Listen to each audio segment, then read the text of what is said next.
Engkau Tuhan kami Yesus Kristus Allah yang maha baik. Musim boleh berganti, tapi kasih-Mu tak pernah berubah dalam hidup kami. Engkau selalu baik dulu, sekarang, bahkan sampai selama-lamanya. Terima kasih Bapa, kami ada hari ini juga karena kebaikan dan anugerah-Mu dan pemeliharaan-Mu serta kasih-Mu yang tak terbatas dalam hidup kami ini. Mari kita berdoa bersama-sama, ulangi seperti apa yang saya ucapkan. Bapa kami yang ada di dalam surga, dikuduskanlah nama-Mu, datanglah kerajaan-Mu, jadilah kehendak-Mu di bumi ini seperti di dalam surga. Bapa yang baik, berikanlah kami pada hari ini rezeki yang menjadi bagian kami secukupnya, cukup untuk memberikan pinjaman kepada banyak bangsa, sedangkan kami sendiri tidak punya pinjaman, cukup untuk menjadi saksi Tuhan, mulai dari Yerusalem, Yudea, Samaria, sampai ke ujung-ujung bumi. Cukup untuk menjadikan semua bangsa murid Kristus dan membaptis mereka dalam nama Yesus. Terima kasih Bapa untuk rezeki yang secukupnya, dan ampunilah dosa-dosa kami, ampunilah kesalahan kami, seperti kami pun mengampuni orang-orang yang bersalah kepada kami. Dan janganlah masukkan kami ini ke dalam pencobaan, tetapi bebaskanlah kami dari segala yang jahat. Sebab Engkaulah yang empunya kerajaan, kuasa, dan kemuliaan sampai selama-lamanya. Dalam nama Tuhan Yesus, kami sudah berdoa. Haleluya, haleluya, haleluya. Mari Bapak Ibu sekalian, sekarang kita bersama-sama secara serempak dan serentak kita akan menggemakan Mazmur 91 dengan suara yang keras, dengan suara yang lantang dari tempat kita masing-masing.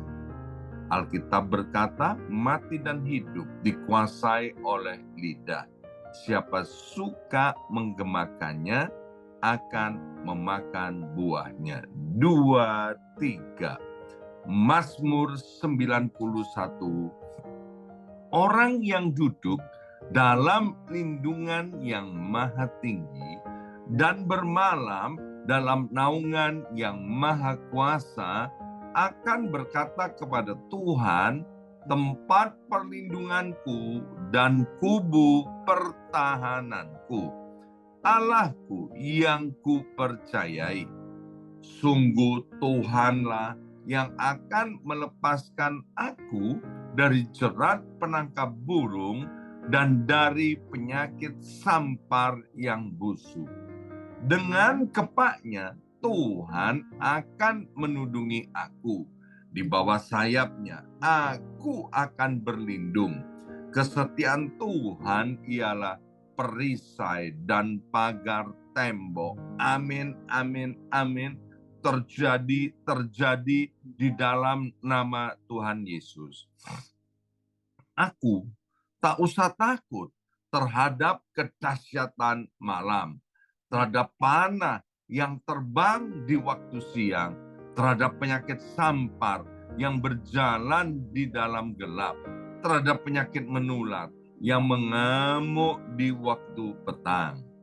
Walau 1.000 orang rebah di sisiku dan 10.000 di sebelah kananku, tetapi itu tidak akan menimpa aku.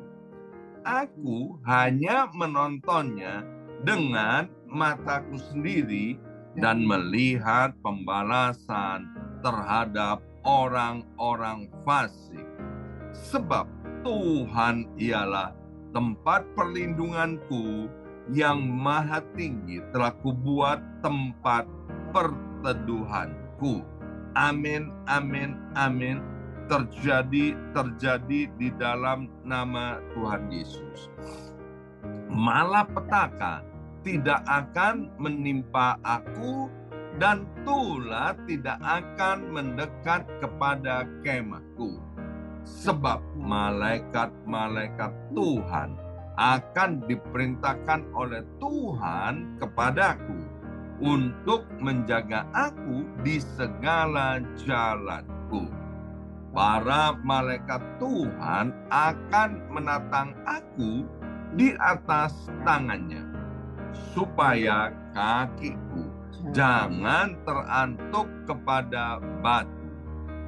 Singa dan ular tedung akan aku langkai.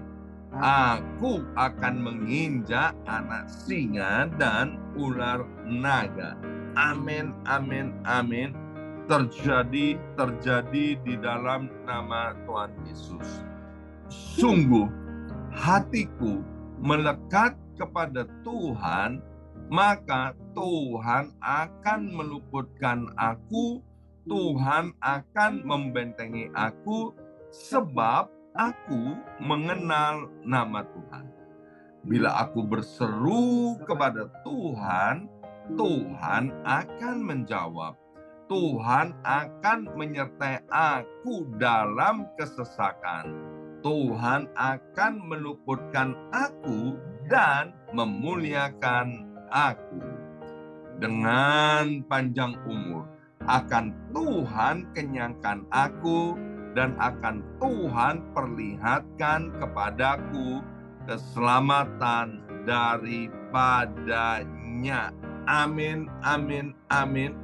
Terjadi di dalam nama Tuhan Yesus. Terima kasih ya Abba ya Bapa. Sekarang kami akan mendengarkan sebagian daripada kebenaran firman Tuhan. Berbicara kepada kami semua ya Abba ya Bapa, pewahyuan dari sorga turun kepada kami anak-anak-Mu ini. Dalam nama Yesus, yang siap mendengarkan firman Tuhan, angkat jempolnya ke depan dan katakan amin 3 kali. Amin, amin, amin.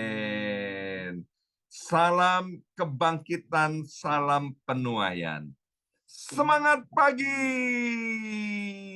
semuanya semangat pagi. Apa kabarnya Bapak Ibu semuanya? Luar biasa, senang sekali. Hari ini Senin 15 April 2024. Boleh bersama-sama kembali dengan Bapak Ibu anak-anak Tuhan yang luar biasa ya. Dan hari ini adalah hari terakhir untuk puasa raya secara resmi dari BMC New York ya. Hari yang ke-40. Tapi bagi Bapak Ibu sekalian yang masih mau meneruskan silahkan ya, seperti saya dan istri masih meneruskan karena pada awal-awal puasa raya kami berdua kemudian tubuhnya jadi lemah, sakit Bapak Ibu sekalian ya. Jadi sekarang meskipun hari terakhir, besok kami masih akan puasa ya. Push, pray until something happen. Jadi puasa itu baik Bapak Ibu sekalian, selain membuat tubuh sehat, juga membuat kerohanian kita sehat ya. Saya percaya kita yang sungguh-sungguh ikut puasa raya 40 hari, Tuhan pasti melakukan sesuatu, karena sesuatu terjadi di alam roh yang akan menjadi kenyataan di bumi ini seperti yang ada di dalam sorga. Seperti pujian tadi, Bapak Ibu sekalian, kasih Tuhan itu tidak pernah berubah, tidak pernah berganti. Musim boleh berganti, tapi kebaikan, pemeliharaan, perlindungan Tuhan tidak pernah berubah dalam hidup kita. Ya. Nah, hari ini saya akan sambung apa yang kemarin saya sudah sampaikan dalam ibadah hari Minggu secara online. Ya. Nah, saya akan sambung karena masih ada beberapa bagian bagaimana kita itu penting untuk memiliki iman yang sehat. Punya tubuh yang sehat, puji Tuhan. Punya rambut yang sehat, tidak rontok, puji Tuhan. Punya kulit tubuh yang sehat, itu puji Tuhan. Ya, tapi lebih penting daripada semuanya itu, yaitu kita juga harus punya iman yang sehat. Buat apa punya iman yang sehat, tapi tubuhnya nggak sehat? Sebaliknya, buat apa punya tubuh yang sehat, tapi imannya tidak sehat? Jadi dua-duanya penting, Bapak Ibu sekalian. Kalau tubuh sehat, iman sehat, saya percaya keluarga kita akan sehat. Kerohanian kita akan sehat. Ekonomi keuangan kita akan sehat. Sehingga dengan kesehatan antara tubuh dan iman kita, maka hidup kita akan berkualitas, hidup kita bisa menjadi berkat di komunitas, bahkan di tempat-tempat di mana Tuhan tempatkan kita. Waktu tubuh kita sehat, iman kita sehat, maka di tahun penuaian 2024 kita juga bisa menikmati tuaian-tuaian itu, Bapak Ibu sekalian, ya. Mari kita akan baca dari Titus pasal yang pertama, ayat yang ke-12. Nanti Bapak Ibu sekalian, tolong baca mulai ayat yang ke-5 sampai ayat yang ke-16 ya. Tapi hari ini kita akan baca 3 ayat, yaitu 12, 13, dan 16.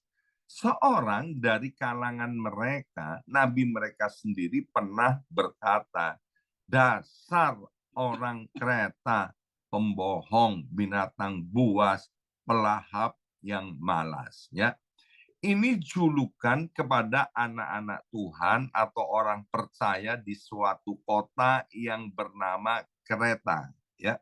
Ayat 13 berkata kesaksian itu benar.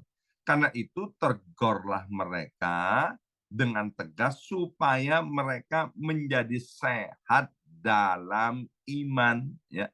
Mereka mengaku mengenal Allah, tetapi dengan perbuatan mereka, mereka menyangkal Dia. Mereka keji dan durhaka dan tidak sanggup berbuat sesuatu yang baik.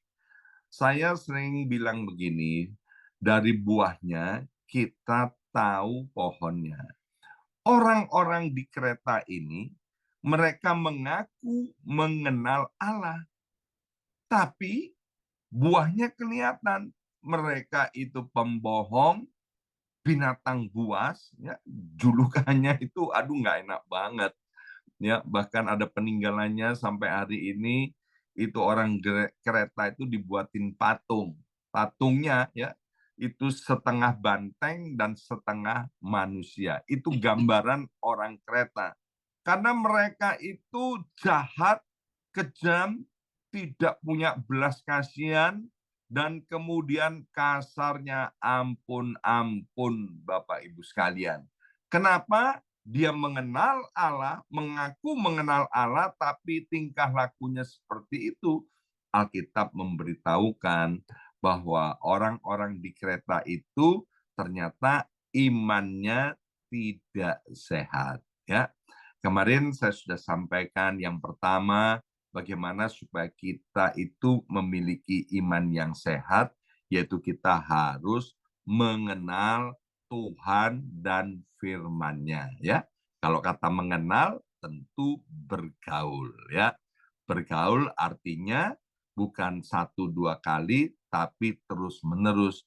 Kalau kita bergaul dengan firman Tuhan, mengenal Tuhan, mengenal firman-Nya, saya percaya kita akan memiliki iman yang sehat. Yang kedua, kemarin sudah saya sampaikan bahwa kita harus menghidupi firman Tuhan.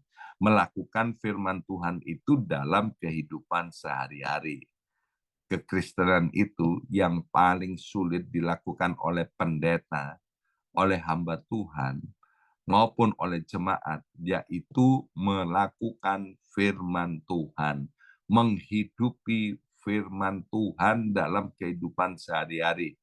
Kalau khotbah aja itu gampang, Bapak Ibu sekalian ya. Maka itu kemudian di kalangan anak-anak muda bilang gini, NATO. Ya, apa NATO itu? No action, talk only. Ya, itu pendeta-pendeta, pembicara itu yang cuman ngomong aja firman Tuhan tapi tidak melakukan, julukannya NATO. Ya. Nah, setiap kita anak Tuhan nggak boleh NATO. Kita harus menghidupi firman Tuhan, melakukannya dalam kehidupan sehari-hari, menjadi gaya hidup kita. Nah, dengan kita melakukan itu, Bapak Ibu sekalian, maka kita akan memiliki iman yang sehat. Nah, yang ketiga, hari ini kita akan bicarakan bersama-sama, yaitu diambil dari Yohanes 14, ayat 16 sampai dengan ayat 17. Yohanes pasal 14, ayat 16 sampai 17. Aku, kata Tuhan Yesus, akan minta kepada Bapa dan Ia akan memberikan kepadamu seorang penolong yang lain. Ingat, kalau Yesus itu berdoa pasti doanya dikabulkan. Kalau Yesus minta kepada Bapa di sorga, maka Bapa di sorga pasti memberikannya. Dan tadi dikatakan Yesus akan minta kepada Bapa, yaitu memberikan penolong kepada kita-kita ini yang percaya kepada Dia. Maka saya percaya apa yang ditulis ini, apa yang menjadi doa daripada Tuhan Yesus itu dikabulkan. Dikatakan begini, supaya Ia, yaitu Bapa, penolong itu menyertai kamu selama-lamanya, yaitu roh kebenaran. Dunia tidak dapat menerima Dia sebab dunia tidak melihat Dia dan tidak mengenal Dia. Tetapi kamu, yaitu Bapak Ibu sekalian, mengenal Dia, mengenal Tuhan Yesus. Sebab Ia menyertai kamu dan akan diam di dalam kamu. Ya, 2000 tahun yang lalu, Roh Kudus itu sudah dicurahkan ke atas muka bumi ini, Bapak Ibu sekalian. Kalau kita belajar Alkitab, sekarang Roh Kudus itu ada di dalam diri kita masing-masing yang percaya kepada Tuhan. Dalam surat Yohanes dikatakan bahwa roh yang ada di dalam kita jauh lebih besar daripada segala roh yang ada di dalam dunia ini. Ya, saya mengenal Tuhan di tengah-tengah keluarga besar yang tidak percaya kepada Tuhan, di tengah-tengah keluarga besar penyembah berhala. Ya, kemudian saya dan istri menjadi orang percaya, kami sungguh-sungguh di dalam Tuhan. Kemudian di dalam perkembangannya kami terus berdoa untuk keselamatan keluarga besar, seperti yang ditulis di Kisah Rasul 16 ayat 31. Percayalah kepada Tuhan Yesus, maka engkau dan seluruh isi rumahmu akan diselamatkan. Satu persatu keluarga besar itu diselamatkan. Ya, Papa dan Mama mertua saya penyembah berhala, ateis, tidak percaya kepada Tuhan, kemudian menjadi orang percaya, dan oleh kemurahan Tuhan saya yang membaptis papa dan mama mertua saya. Ya, akhirnya keluarga besar kemudian menjadi orang percaya. Ya, kalau saya ingat-ingat, kayaknya sampai hari ini nggak ada yang tidak percaya Tuhan. Ya, kalau nggak 100%, ya berarti kurang lebih 99% lah ya. Hampir semua keluarga besar seingat saya semuanya menjadi orang percaya, Bapak Ibu sekalian. Nah, kemudian ada dari keluarga kami ini, kemudian dia bilang gini, kamu tahu nggak, kamu itu tak santet loh, berkali-kali aku santet, tapi santet itu nggak bisa tembus ya, karena kata suhu itu, kata dukun itu Kata orang tua itu yang didatangi oleh keluarga saya untuk nyantet saya itu pakai sabuk ya yang sakti banget, ya kan, sehingga santet tidak bisa masuk. Dan kita tahu yang namanya sabuk itu Alkitab bilang itu adalah kebenaran firman Tuhan, ya. Tapi saya lebih percaya begini, karena roh yang ada di dalam saya jauh lebih besar dari segala roh yang ada di dalam dunia itu. Maka itu setan ora doyan, demit orang dulit, santet juga nggak mempan, ya. Bapak Ibu sekalian, ketika kita percaya bahwa Roh Kudus ada di dalam diri kita, ya, karena kita percaya kepada Tuhan, maka kita nggak mempan santet, Bapak Ibu sekalian. Bahkan bukan sekedar tidak hanya tidak mempan itu, tapi ada perkara-perkara yang lebih besar, yaitu karena Roh Kudus itu menyertai dan menolong kita. Maka itu supaya kita memiliki iman yang sehat, selain percaya akan Roh Kudus, kita harus menghormati Roh Kudus dan mengandalkan Roh Kudus. Supaya apa? Supaya Roh Kudus itu tinggal betah dengan kerasan di dalam hidup setiap kita. Kalau masih ingat, Sadrak, Mesak, Abednego, serta Daniel. Mereka-mereka ini anak-anak muda, Bapak Ibu sekalian. Orang dari Yerusalem yang dibuang ke Babel. Jadi istilahnya orang buangan, Bapak Ibu sekalian. Tapi lihat, ada di Babel. Di tengah-tengah pemerintahan yang jahat, yang tidak percaya kepada Tuhan. Karena Roh Kudus, karena Roh Allah dikatakan tinggal di dalam Sadrak, Mesak, Abednego, dan Daniel. Meskipun mereka tinggal di negara yang jahat itu, Bapak Ibu sekalian, mereka 10 kali lebih unggul, kata Alkitab. Mereka 10 kali lebih hebat, mereka 10 kali lebih berprestasi, mereka 10 kali lebih pandai, mereka 10 kali lebih diberkati daripada orang-orang yang ada di Babel.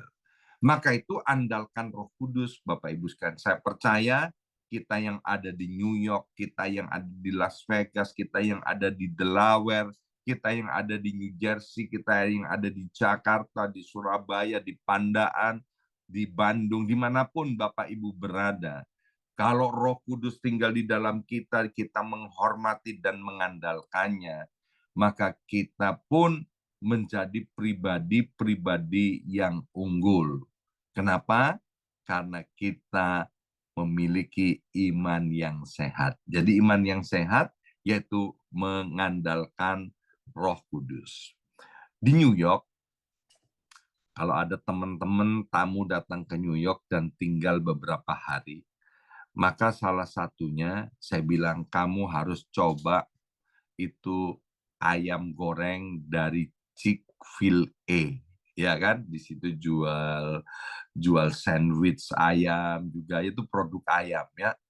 Kenapa saya harus memperkenalkan Chick-fil-A? Karena memang Chick-fil-A itu enak, ya, ayamnya enak, kemudian sandwichnya juga enak. Tapi ketika saya memperkenalkan Chick-fil-A, saya bilang begini, kamu tahu nggak pemilik restoran ini siapa?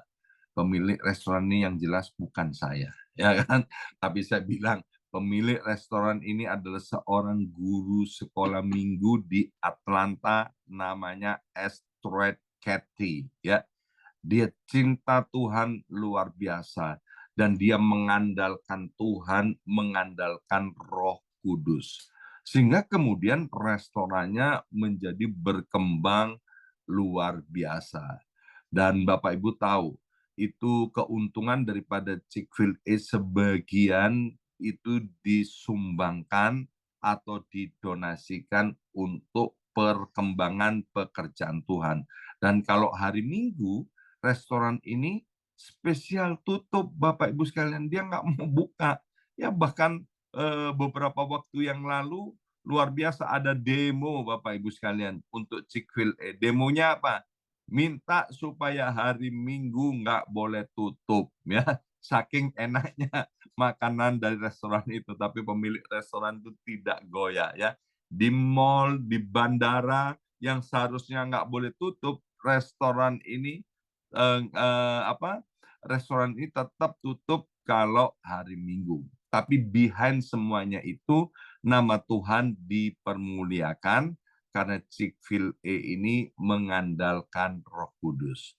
Maka itu Bapak Ibu sekalian, kalau kita sungguh-sungguh percaya kepada Tuhan, ayo andalkan Roh Kudus.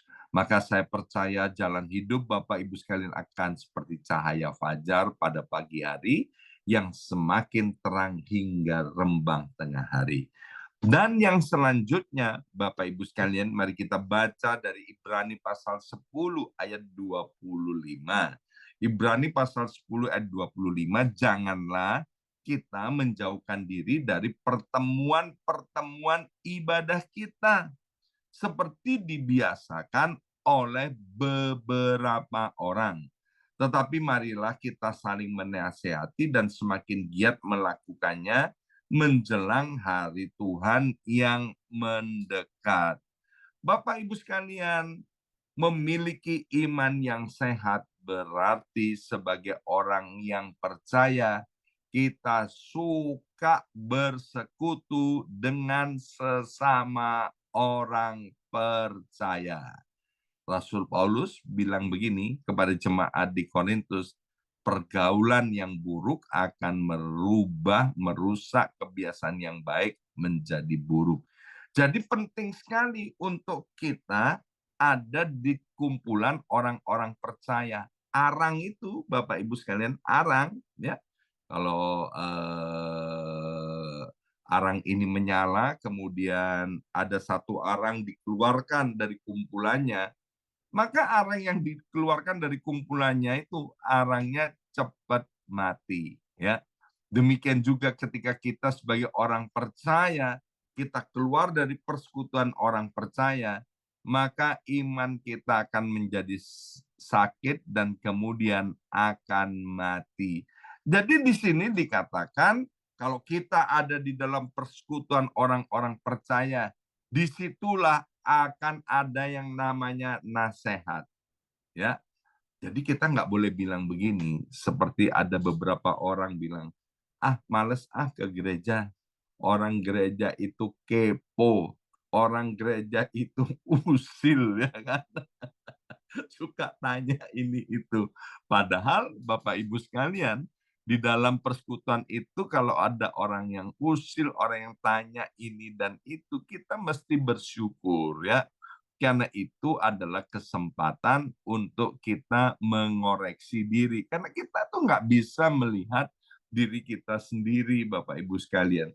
Dengan ada dalam perkumpulan ini, kalau ada yang salah-salah, ada yang tidak benar, disitulah kesempatan untuk kita memperbaiki diri, Bapak Ibu sekalian.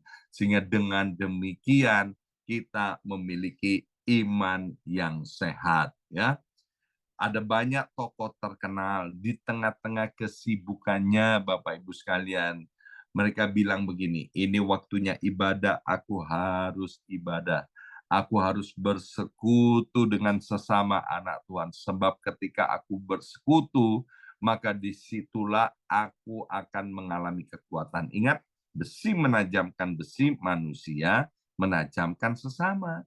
Ketika kita ada dalam kumpulan orang yang percaya, akan terjadi gesekan. Supaya apa? Supaya kita itu semakin tajam dan iman kita semakin sehat. Ya, hari ini kita sudah belajar dua hal, Bapak Ibu sekalian. Yang pertama, penting sekali untuk kita mengandalkan dan menghormati Roh Kudus. Yang kedua, ayo kita harus semakin giat untuk bersekutu satu dengan yang lain, semakin giat untuk beribadah, supaya kita memiliki iman yang sehat. Ingat, iman yang sehat, hidup kita akan berkualitas. Ketika hidup kita berkualitas, hidup kita pun dapat menjadi berkat bagi komunitas dan bagi orang yang ada di dalam hidup kita. Amin. Mari kita berdoa, materaikan setiap benih kebenaran firman Tuhan yang sudah ditaburkan ini. Kami mau mengandalkan Roh Kudus yang memampukan kami menjadi pelaku-pelaku daripada kebenaran firman Tuhan. Kami bukan hanya mau menjadi pendengar Tuhan, tapi kami akan menjadi pelaku yang setia Tuhan. Terima kasih Bapa untuk firman Tuhan, terima kasih untuk Roh Kudus, terima kasih untuk kasih kebaikan-Mu. Dalam nama Yesus kami sudah berdoa. Haleluya. Amin, amin, amin.